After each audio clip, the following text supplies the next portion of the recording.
under the 2015 Australia-India Nuclear Cooperation Agreement. The arrangement facilitates Australian uranium exports to India to help increase the share of non-fossil fuel power capacity. A great honour to host you for our annual Leaders Summit today. Australia and India are close partners and even closer friends. 6 years into our comprehensive strategic partnership, Australia's relationship with India has never been more consequential than it is today. Our partnership has never been stronger. We share a focus on deepening and diversifying the relationship between our countries so we can continue to grow from strength to strength. Today we have done exactly that across the breadth of our relationship. With new landmark agreements, we are expanding our relationship across defence and security, education, science and technology, and energy security and critical minerals. Prime Minister Modi and I have released a joint declaration on defence and security cooperation to deepen our practical partnership.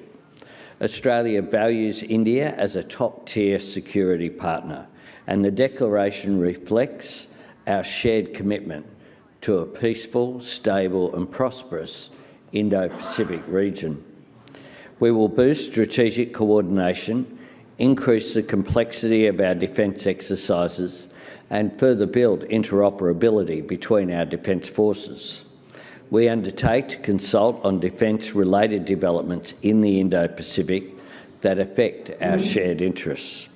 In addition, we have endorsed a joint maritime security collaboration roadmap and agreed to a new Australia-India partnership on cyber, critical technologies and supply chains. Today we have welcomed the signature of the Memorandum of Understanding for the Australia-Canada-India Technology and Innovation Partnership, driving trilateral cooperation with our shared partner Canada on critical and emerging technologies. And as we expand our cooperation in science and technology, we have agreed to commission a temporary space tracking terminal on Cocos Keeling Islands, which will support India's landmark Gaganyaan human spaceflight program. Of course, no country has been immune to the economic impacts from the conflict in the Middle East, and as such, the Prime Minister and I have welcomed a joint statement on energy security.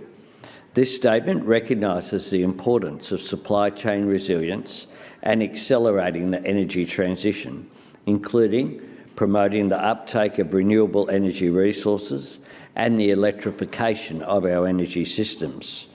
For too long, we have worked with connected supply chains but disconnected approaches. This action is a step to bridge that divide. Today, we can confirm the signing of the administrative arrangement to enable uranium exports to India for peaceful purposes under the 2015 Australia-India Nuclear Cooperation Agreement. The arrangement facilitates Australian uranium exports to India to help increase the share of non-fossil fuel power capacity, providing an additional market for the Australian resources sector. I'm also pleased to announce that Australia will re-award Perdaman Major Project status for its Project Ceres, helping facilitate the development of Australia's largest urea plant in Karratha, Western Australia. Further, we have confirmed their ongoing cooperation on critical minerals, including a refreshed MOU between Geoscience Australia and Geological Survey of India. Finally, I welcome progress to repatriate the remains of an Australian First Nations ancestor held in the Government Museum of Chennai. The ancestor will be voluntarily and unconditionally repatriated by India to their traditional custodians. In the spirit of friendship, Australia will voluntarily return several items of cultural significance to India previously held in the collections of the National Gallery of Australia and the Art Gallery of New South Wales. Prime Minister Modi, I thank you sincerely, you and your delegation, for your warm engagement. While we are separated by an ocean, we are indeed the closest of friends. Today marks the next era in our partnership as we are reminded that we need to continue our ongoing work.